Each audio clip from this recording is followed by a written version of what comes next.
Because of course, if you're assaulted as a kid, it goes into every chakra in your body.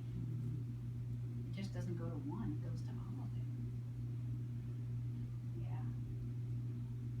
So anybody have questions or reactions to what I'm saying? Elena? I think I feel some fear because I'm pretty sure I have it. That's great. Yes, you do. Yeah. So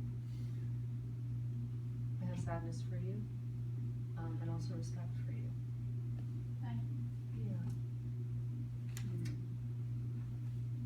And I was thinking about my great-grandfather had Alzheimer's, and I knew him. He passed when I was 8, but it got me curious about what his legacy was.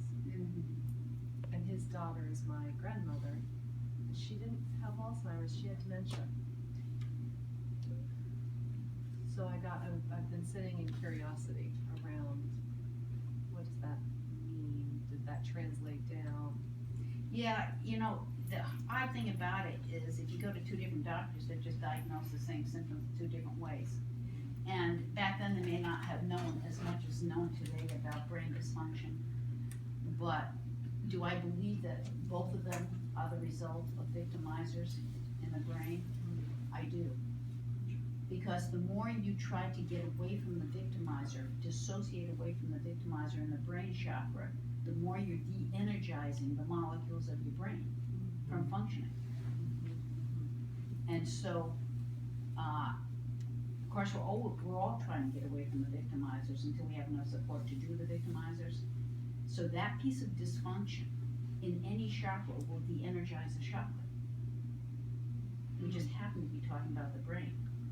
The more dissociated you are in your brain, and the more years you have the dissociation, is going to result in, it's going to have an impact. Right? So whether they diagnose it as this or they diagnose it as that, the way I diagnose it is dissociation away from brain functioning due to assault. And how you handle that, whether you just don't remember anything, I think the diagnosis depends on who's doing the diagnosis. It sounds like the same process. Dementia, Alzheimer's, sounds like the same process. So what came to me was that my grandmother's mother had severe migraines, which I inherited, and I know that she had a very abusive stepmother. Yeah. So I'm wondering, okay, are migraines in there as Yes. a different expression of assault? Migraines are a result of having your brain assaulted. It is. It is. Yeah. What happens, well, there's another assault also of migraines that